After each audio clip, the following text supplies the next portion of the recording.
وبه نستعين أما بعد أعوذ بالله من الشيطان الرجيم بسم الله الرحمن الرحيم لئن شكرتم لأزيدنكم ولئن كفرتم إن عذابي لشديد صدق الله العظيم وقال سيدنا وحبيبنا صلى الله عليه وسلم كلكم راع وكلكم مسؤول عن رعيته أو كما قال النبي صلى الله عليه وسلم۔ صدر محترم دارس پہ تشریف فرما معزز مہمانان اعظام دانشوران قوم و ملت، اس وقت ہم اور آپ ضلع اردو ٹیچرز ایسوسی ایشن کی دعوت پہ یہاں جمع ہوئے ایک عنوان کے تحت، جس عنوان پہ ہم نے اور آپ نے بہت ساری مفید باتیں سماعت فرمائیں۔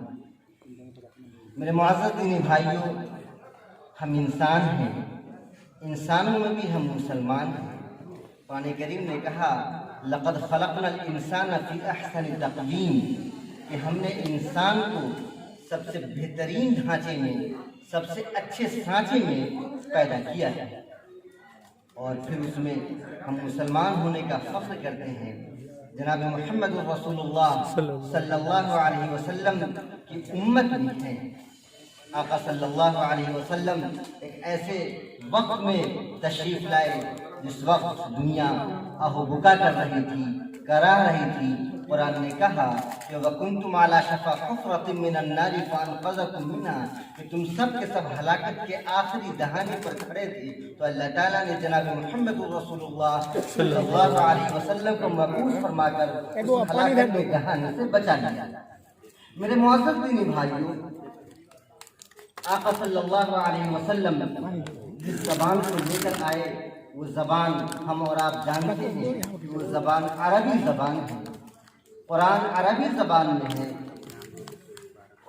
جنتیوں کی جو زبان ہوگی وہ عربی زبان ہوگی، لیکن جب ہندوستان میں ہماری سلطنت تھی اس وقت دورہ تھا عربی زبان کا، اور ساتھ ہی فارسی زبان کا دورہ تھا، لیکن عہد مغلیہ کے آخر زمانے میں اردو نے ترقی کی، اور پھر اردو ایک شیریں اور میٹھی زبان بن گئی، یہاں کی عوام کی زبان بن گئی، اور پھر لوگوں یاد رکھو دینی جتنی کتابیں تھیں وہ ساری کتابیں تقریباً آج اردو زبان میں منتقل ہو چکی ہیں، اور پھر ہمارے اوپر یہ لیبل لگا دیا گیا کہ اردو صرف اور صرف مسلمانوں کی زبان ہے۔ یہ زبان صرف اور صرف مسلمانوں کی نہیں تھی، یہ ہندوستان کی زبان تھی اور ہے، اور انشاءاللہ رہے گی، لیکن ہمیں ویسے کارنامے انجام دینے ہوں۔ اردو سنا ہم نے کہ ہماری تہذیبی زبان ہے۔ ہم اساتذہ اردو کے نام پہ اسکولوں میں بحال ہیں۔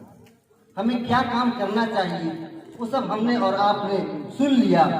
میں نے قرآن کریم کی ایک آیت پڑھی کہ لَئِن شَكَرْتُمْ لَأَزِيدَنَّكُمْ وَلَئِن كَفَرْتُمْ إِنَّ عَذَابِي لَشَدِيدٌ۔ اگر تم شکر گزار ہو، اگر تم شکریہ ادا کرو گے تو اور اضافہ کرتے رہیں۔ وہ شکریہ کیسے ہوگا؟ اللہ تعالیٰ نے ہمیں جو نعمت دی ہے، ماسٹری کی نعمت، معلمی کی نعمت، اس نعمت کی جو ذمہ داریاں ہیں ان ذمہ داریوں کو ادا کریں گے تب جا کر شکر گزار کہلائیں گے۔ اگر ہم نے ان نعمتوں کا حق ادا نہ کیا تو ہم شکر گزار نہیں کہلائیں گے۔ اور پھر قرآن کریم کی اسی آیت میں وَلَئِن كَفَرْتُمْ إِنَّ عَذَابِي لَشَدِيدٌ، اگر تم کفران نعمت کرو گے، نعمت کا انکار کرو گے، اپنی زبان کے ذریعے، اپنے اعمال کے ذریعے، اپنے کیریکٹر کے ذریعے، اپنے کردار کے ذریعے، یاد رکھو إِنَّ عَذَابِي لَشَدِيدٌ، میری گرفت بہت سخت ہے۔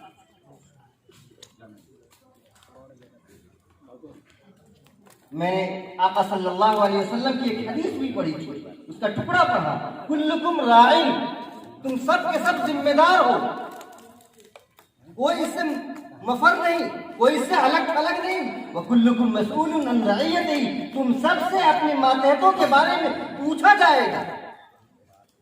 دادا سے پوچھا جائے گا اس کے بیٹے کے بارے میں، کہ تم نے باپ سے پوچھا جائے گا اس کے بیٹے کے بارے میں، دادا سے پوچھا جائے گا اس کے پوتے اور پوتیوں کے بارے میں، ماں سے پوچھا جائے گا اس کی اولاد کے بارے میں، باپ سے پوچھا جائے گا اس کی اولاد کے بارے میں کہ تم نے وہ حق ادا کیا یا نہیں کیا۔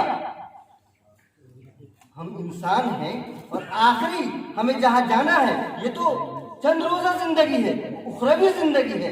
اگر یاد رکھو لوگوں، اگر ہم جنت میں جا رہے ہوں گے، جنت کا پروانہ ہمیں مل رہا ہوگا، اور اگر خدا نہ خواستہ ہماری اولاد کو جہنم کا پروانہ مل رہا ہوگا تو یہ ہماری اولادیں کہیں گی اے بار الہ، ہمارے والدین نے دنیا میں ہماری فکر نہیں کی، اپنی ذمہ داریوں کو نہیں نبھایا. اے بار الہ، تو میرے باپ کو جنت میں بھیج رہا ہے، ہمیں جہنم میں بھیج رہا ہے. اے بار الہ، میرے ساتھ ساتھ میرے والدین کو بھی جہنم نصیب کر دے. کیا لوگوں اس کے لیے ہم تیار ہیں؟ کوئی اس کے لیے تیار نہیں ہو سکتا ہے. تو قبل اس کے کہ وہ وقت آئے، ہمیں چاہیے کہ جب تک زندگی ہے، جب تک آس ہے، اسی میں ہم تیاری کریں. لوگوں، اس وقت ہم نے اور آپ نے دیکھا کہ 2 کتابوں کی تصنیف اور تالیف پہ، تحریر پہ اعزازیہ بخشا ہے.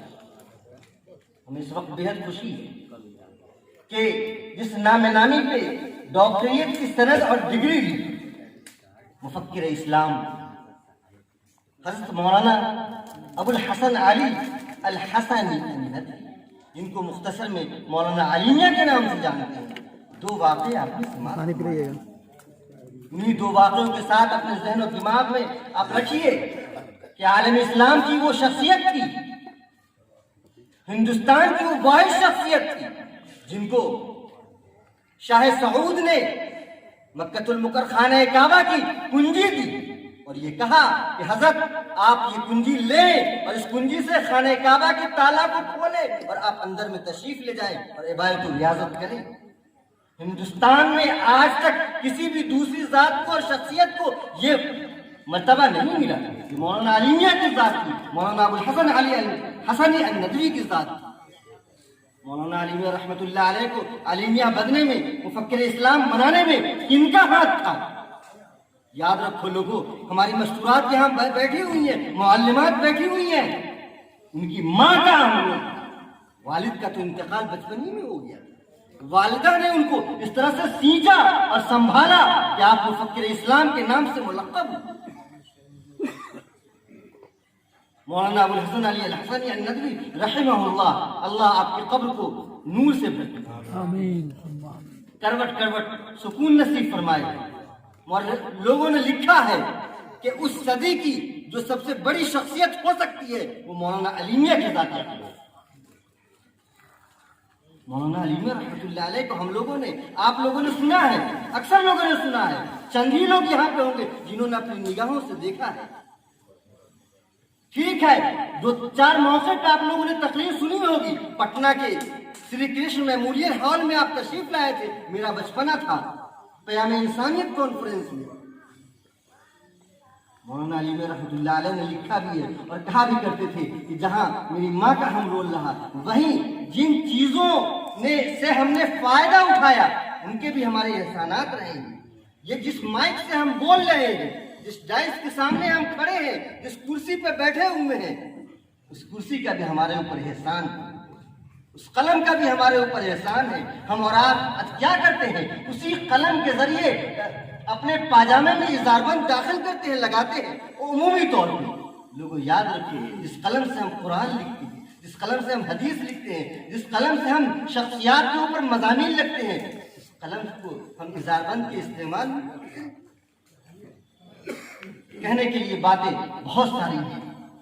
لوگوں یاد رکھو، اگر ہم اور آپ آج بھی نہ سمجھے تو کب سمجھیں گے؟ یہ دور کیسا نازک دور آ چکا ہے، حالات کتنے سنگین ہو چکے ہیں. ہم کو ختم کرنے کے لیے ہمارے کرم فرما نہ جانے کتنی ترکیبیں کر چکے ہیں اور کر رہے ہیں. اور جس طریقے سے دوسرے ممالک میں ہماری حکومت کا خاتمہ ہوا، قوم کا خاتمہ ہوا، مسلمانوں کو تہوبالا کر دیا گیا. کیا لوگوں یاد رکھو، کیا ہمارا نام عبداللہ رہے، عبدالغفار رہے، عبدالستار رہے، محمد قمر عالم رہے، لیکن ہمارا ذہن دینی نہ ہو، کیا ہم اور آپ اس کے لیے تیار ہیں؟ لوگوں کوئی بھی اہل ایمان اس کے لیے تیار نہیں ہے. وہ نسلیں تھیں علامہ سید سلیمان ندوی کی، علامہ شبلی کی، اور نہ جانے کتنے بزرگوں نے قربانی دی، تب جا کر ہم اور آپ یہاں پہ بیٹھے ہیں، کچھ کہہ رہے ہیں اور کچھ سن رہے ہیں. اگر ہم نے اور آپ نے اگر فکر نہ کی تو لوگوں یاد رکھو نہ کوئی کہنے والا ملے گا نہ کوئی سننے والا ملے گا. یہ فکر ہمیں کرنی ہے. یا ایھا الذین آمنوا قوا انفسکم واہلیکم نارا. علامہ اقبال نے پہلے کہہ دیا تھا کہ قوت فکر و عمل پہلے فنا ہوتی ہے جب کسی قوم کی شوکت پہ زوال آتا ہے. یہ پروگرام ہو رہے ہیں اور ہوتے رہیں گے. ضرورت اس بات کی ہے کہ ہم یہ عہد کریں کہ آنے والی نسلوں کی صحیح تربیت کریں, صحیح تعلیم دیں گے. ایسا کریں گے انشاءاللہ. نہ کریں گے تو پھر وہی ہوگا کہ رہ گئی رسم ازاں روح بلالی نہ رہی. رہ گئی رسم ازاں روح بلالی نہ رہی. فلسفہ رہ گیا تلقین غزالی نہ رہی.